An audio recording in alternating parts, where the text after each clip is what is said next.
اعوذ باللہ من الشیطان الرجیم، بسم اللہ الرحمن الرحیم۔ آج ہم یہ چیپٹر جو ہے لیکچر نمبر 26 تخلیق کا قانون، اس کا پیج نمبر ہے 228، یہاں سے شروع کریں گے۔ جو پڑھا اس کا آخری جملہ یہ تھا کہ راستہ جو ہے یہ لاشعور ہے اور مسافر جو ہے یہ شعور ہے۔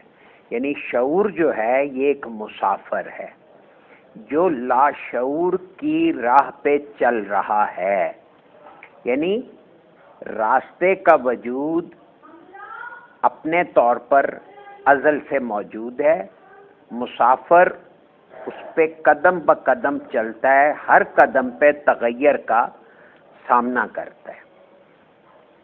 اب شعور میں جتنا زیادہ ہمارا انہماک ہوتا ہے تو ہماری توجہ لاشعور سے ہٹ جاتی ہے یا کم ہو جاتی ہے۔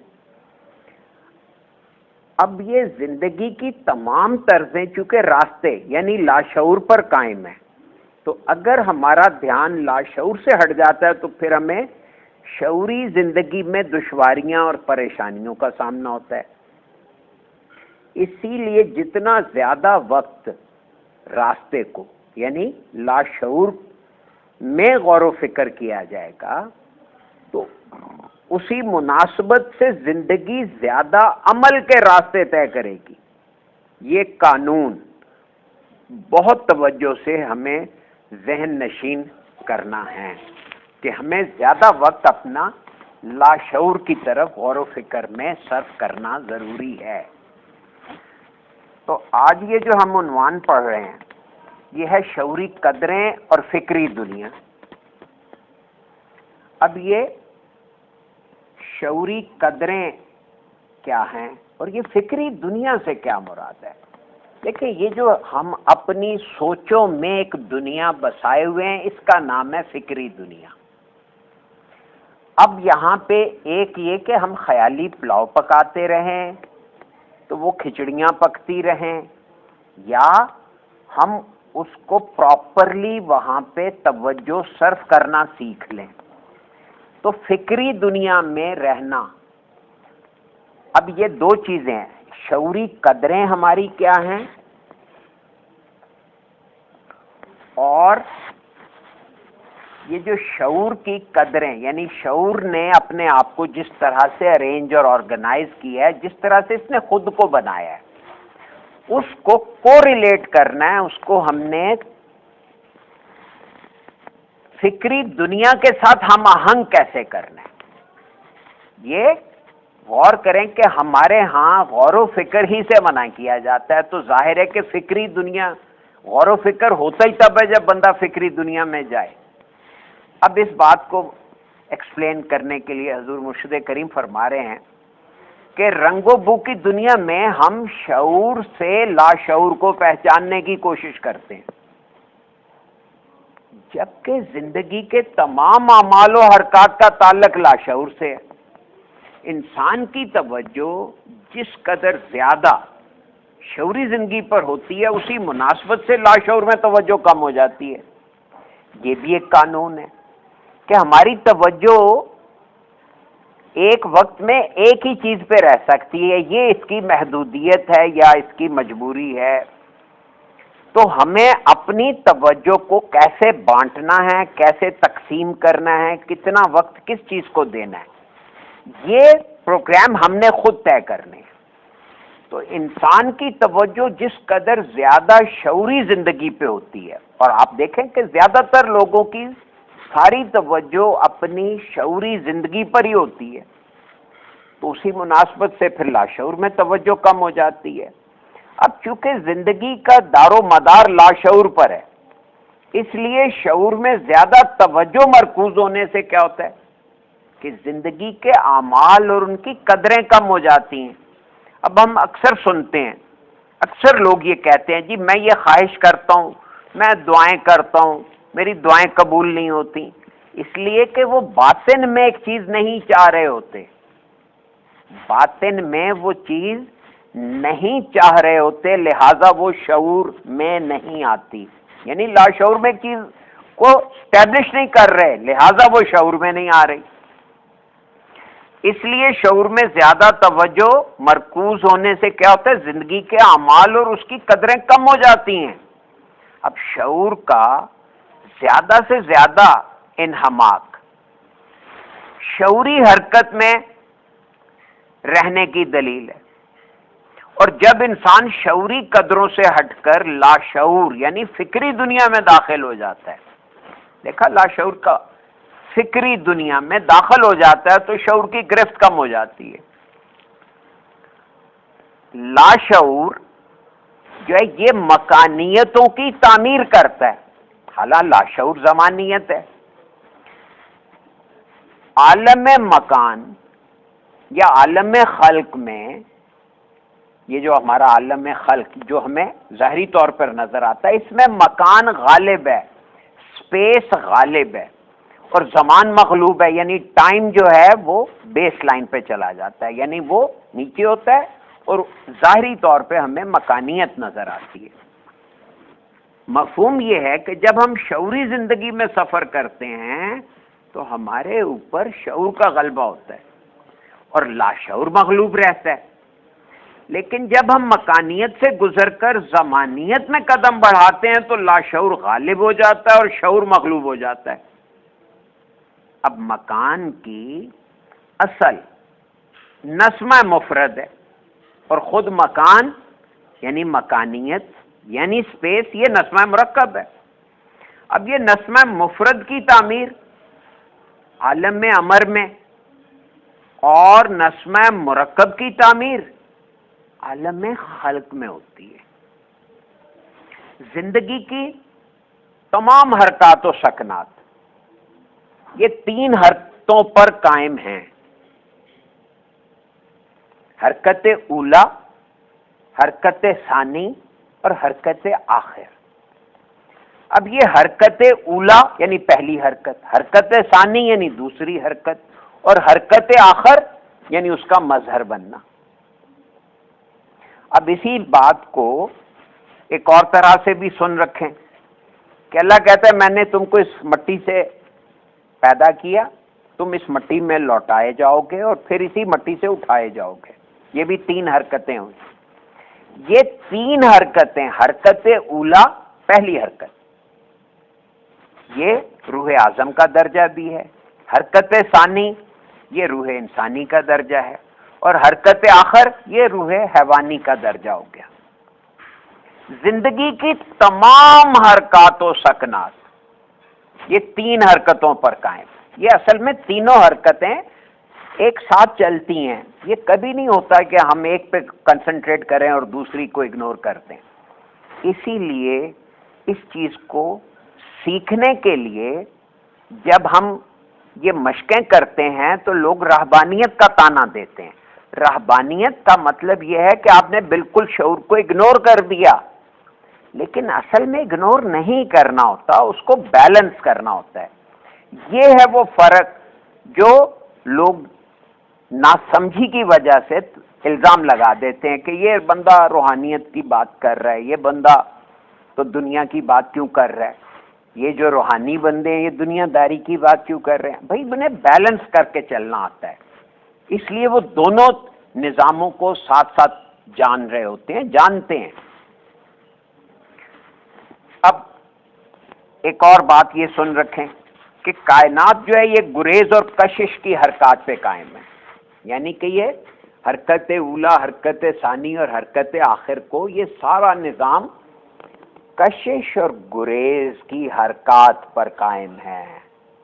ہر چیز ایک دوسرے کی طرف بڑھ رہی ہے اور ہر چیز ایک دوسرے سے دور ہو رہی ہے.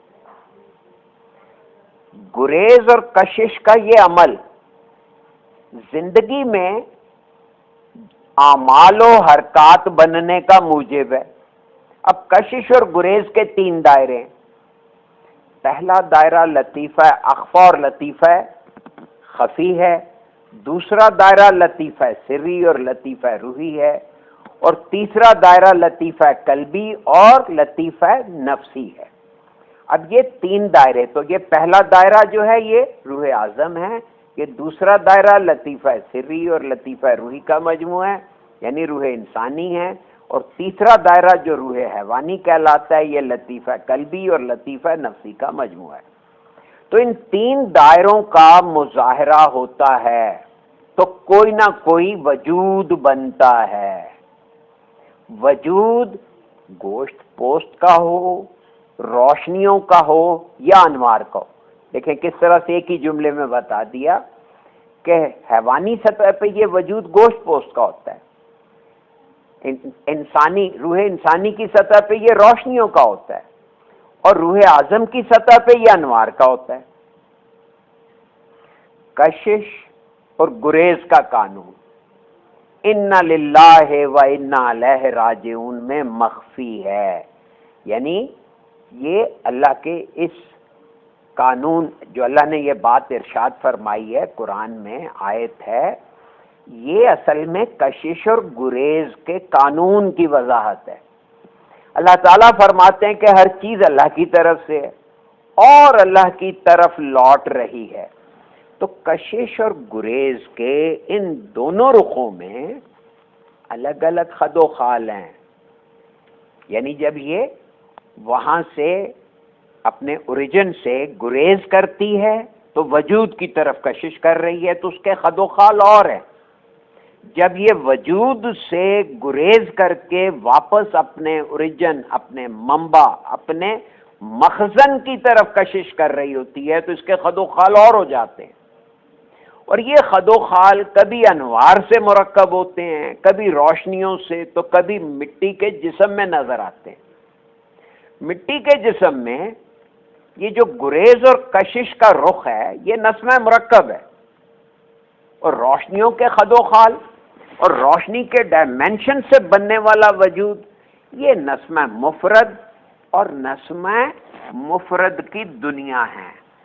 اور یہی خد و خال جب نور میں جلوہ افروز ہوتے ہیں تو یہ نسمہ مطلق کہلاتے ہیں۔ اسی نسمہ مطلق کو نور مرکب بھی کہا جاتا ہے۔ تو نسمہ مرکب کی دنیا میں انسان، حیوانات و نباتات کا شمار ہے، اور نسمہ مفرد میں جنات، ملائکہ ارضی، ملائکہ سماوی، جنت اور آسمانوں کا شمار ہے۔ اور ملائے اعلیٰ میں گروہ جبرائیل، گروہ میکائیل، گروہ اسرافیل شامل ہیں۔ بیت المعمور سے اوپر کے مقامات حجاب عظمت، حجاب کبریا اور حجاب محمود ہیں، اور یہ مقامات نسمہ مطلق کی تجلی ہیں۔ بالکل ہر چیز واضح طور پر اس پیراگراف میں بتا دی گئی کہ نسمہ مرکب کی رینج کیا ہے، کہ یہ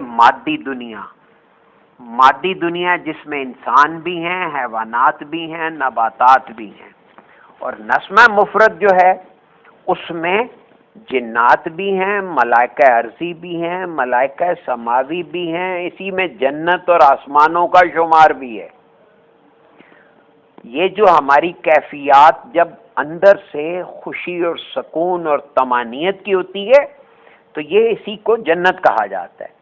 اور یہ جو ہم کسی چیز کو اپنی فہم میں محسوس کر رہے ہوتے ہیں درجہ بدرجہ، وہ جو 6 عالم خفیف اور عالم شدید کے 6 درجے ہیں، اس کو جب ہم اپنے شعور سے یعنی محسوس کر رہے ہوتے ہیں تو گویا یہی وہ 6 ایام ہے۔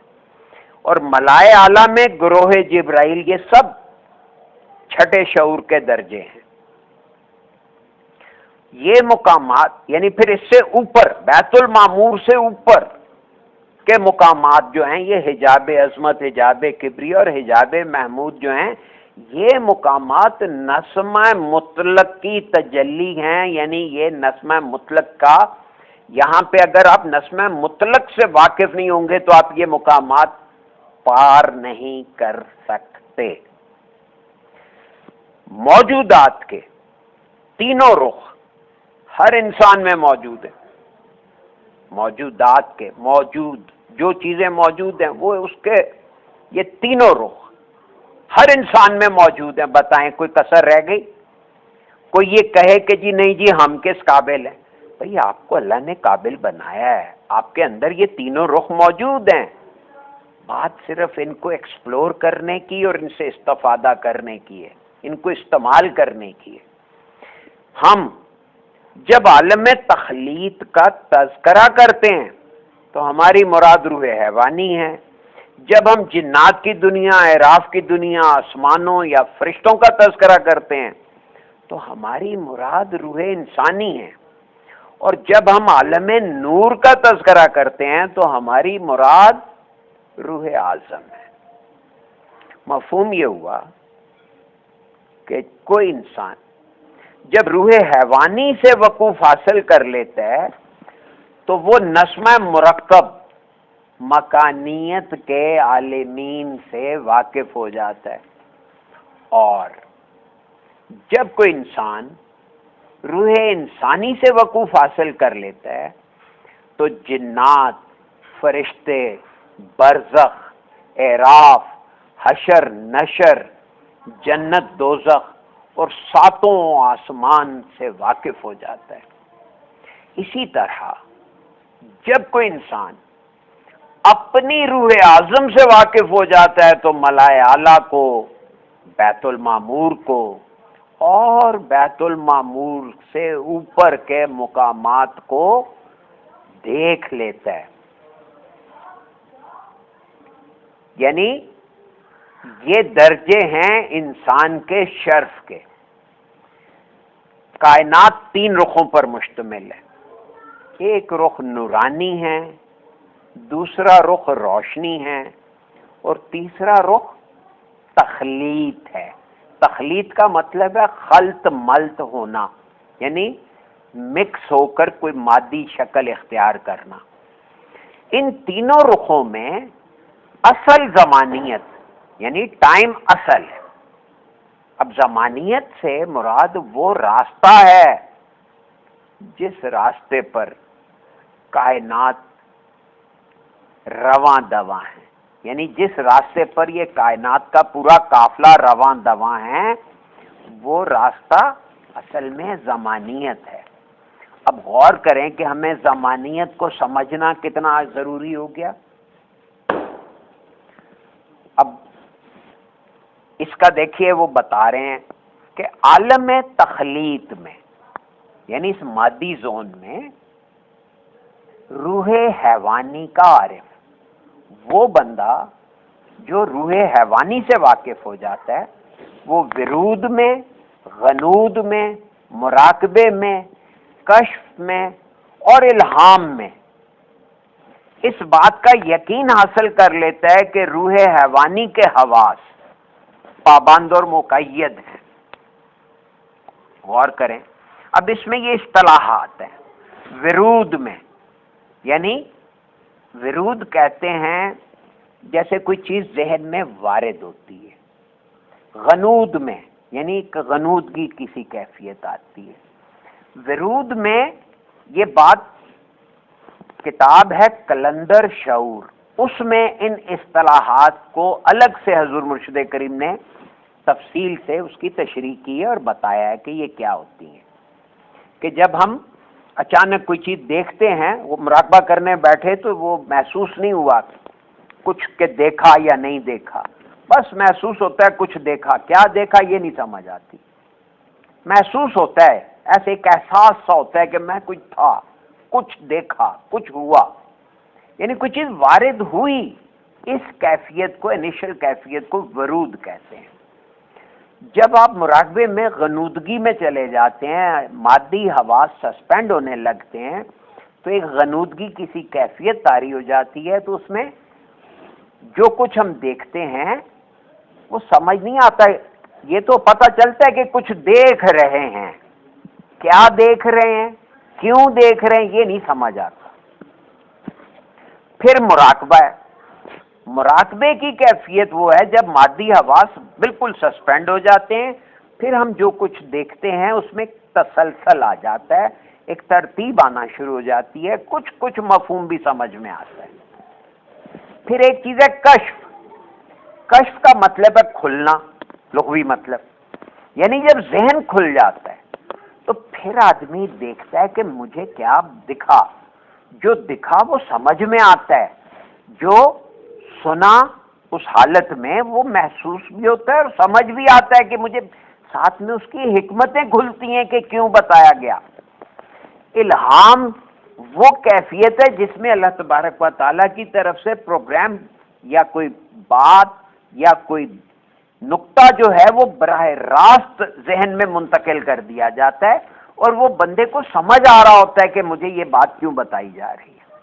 تو یہ جو ورود، غنود اور مراقبہ، پھر کشف اور الہام، اس میں یہ روح حیوانی کا عارف، وہ بندہ جو روح حیوانی کو جان لیتا ہے، وہ جب مراقبے کرتا ہے تو وہ ان حالتوں میں سے گزرتے ہوئے اس کو یہ یقین حاصل ہو جاتا ہے کہ روح حیوانی کے حواس جو ہیں یہ پابند بھی ہیں اور مقید بھی ہیں، یعنی قید میں ہیں۔ پھر جب وہ ان حواسوں سے نکل کر اوپر، مطلب کہ اوپر اٹھ جاتا ہے، روح حیوانی سے نکل کر جب انسان روح انسانی میں داخل ہوتا ہے تو پھر وہ یہ محسوس کر لیتا ہے کہ انسان کے اندر مکانیت سے آزاد ہونے کی صلاحیت ذخیرہ کر دی گئی ہے۔ یعنی تب جا کے اسے پتہ چلتا ہے کہ بھئی ٹائم اینڈ سپیس سے تو میں جب چاہوں آزاد ہو سکتا ہوں، یعنی کم از کم مکانیت سے۔ تو مکانیت سے آزاد ہونے کا گر کیا ہے کہ آپ ماحول سے آزاد ہو جائیں۔ ماحول کیا ہے؟ ہمارے ارد گرد جو کچھ ہے اسے ماحول، ماں میں نے جو کچھ، اور ہال جو کچھ ہمارے ارد گرد ہے، اسے ہم نے ماحول، ماں جو کچھ۔ اب اللہ کیا کہہ رہا ہے؟ لا حول ولا قوت الا باللہ، کہ اللہ کہتا ہے ارد گرد ہے ہی کچھ نہیں سوائے اس کے الا باللہ، جو ساتھ اللہ کے یا جس کو اللہ نے حاضر کیا ہوا ہے۔ یعنی جب بھی آپ کی توجہ کسی چیز کی طرف جائے، آپ کے ذہن میں یہ بات ہو کہ اللہ نے اس چیز کو یہاں میرے لیے دستیاب کی ہے، تو آپ کا ذہن ماحول میں اس طرح نہیں اٹکے گا جس طرح کے عام طور پہ اٹکا رہتا ہے۔ تو اس بات کا اندازہ ہو جاتا ہے تو وہ مکانیت سے آزاد ہونا شروع ہو جاتا ہے۔ جب بندہ ماحول کی گرفت سے ذہن آزاد ہو جائے، یہ ہے مکانیت سے آزادی۔ اسے یہ معلوم ہو جاتا ہے کہ محض مکانیت پر قائم نہیں ہے بلکہ روشنیوں سے مرکب ہے۔ اس کے یقین میں یہ بات داخل ہو جاتی ہے کہ انسان کی رفتار روشنی کے برابر ہے۔ اب دیکھیں نا، اس کی تصدیق کے لیے اب آپ یہاں بیٹھے ہوئے کسی ایسے بندے کے بارے میں سوچیں جو امریکہ میں ہے، تو کتنی دیر میں ہمارا ذہن اس بندے تک پہنچا؟ اسی سیکنڈ کے، اسی لمحے میں، اسی حصے میں پہنچا یا نہیں پہنچا؟ تو کیا ہوا؟ ہم نے مکانیت نہیں طے کی، مکانیت سے آزاد ہو کے اس بندے کو سوچا۔ تو انسان کی رفتار روشنی کی رفتار کے برابر ہے، اور جب کوئی انسان روح اعظم میں داخل ہو جاتا ہے تو اس کے اوپر مشیت کے اسرار و رموز کھل جاتے ہیں۔ مشیت اللہ کی مرضی، کہ اللہ کیا چاہتا ہے، اللہ تبارک و تعالی انسان سے کیا چاہتا ہے، یہ بات اس کو سمجھ آنے لگتی ہے۔ اب اس میں یہاں پہ یہ چیپٹر مکمل ہو گیا، لیکن یہ پیج نمبر ہے جی 230، اس پہ ایک چارٹ سا بنا ہوا ہے، ذرا غور کریں اس چارٹ پہ کہ یہ تخلیق کا پورا فارمولہ ہے، تخلیق کا فارمولہ اس کا عنوان ہے۔ تخلیق کے اس فارمولے میں اسماء الہیہ، تخلیق کا فارمولہ ہے اسماء الہیہ سے، یہ نیچے کو نزول کرتے ہیں تو کیا بن رہا ہے؟ شعور اول بن رہا ہے، اور یہ شعور اول جو ہے یہ نور مفرد ہے۔ شعور اول نور مفرد ہے، اور اس کی تخلیق کیا ہے؟ ملائے اعلیٰ۔ پھر یہ شعور اول جب مزید نزول کرتا ہے تو یہ شعور دوئم بن جاتا ہے، اور اسی کا نام ہے نور مرکب، اور یہ نور مرکب کی تخلیق ہے ملائکہ، اور پھر نیچے آئیں تو یہ شعور سوئم ہے، اس کا نام ہے نسمہ مفرد، اور اس کی تخلیق ہے جنات، اور پھر شعور چہارم ہے جو کہ نسمہ مرکب سے بنا ہے، اور اس کی تخلیق ہے عنصری مخلوق، وہ مخلوق جو عناصر کے ملنے سے بنی ہے۔ اب دیکھیے یہ شعور اول، شعور دوئم، شعور سوئم، شعور چہارم، اب اس کو ایک اور طرح سے سمجھ لیجئے، یہ کتاب لوح قلم میں حضور قلندر بابا اولیاء نے بیان کیا ہوا ہے، حضور مرشد کریم نے بھی اس کی شرح کی ہے۔ شعور چہارم ہمارا انفرادی شعور ہے، شعور سوئم یہ ہمارا اجتماعی شعور ہے یا نوعی شعور ہے، اور شعور دوئم جو ہے یہ کائناتی شعور ہے، اور یہ شعور اول جو ہے یہ ہے وہ شعور جو کائناتی لاشعور ہے یا اللہ کا ذہن ہے، یا یعنی اللہ کا ذہن یعنی اسماء الہیہ کو، یعنی اللہ اپنی صفات کو کیسے برت رہا ہے۔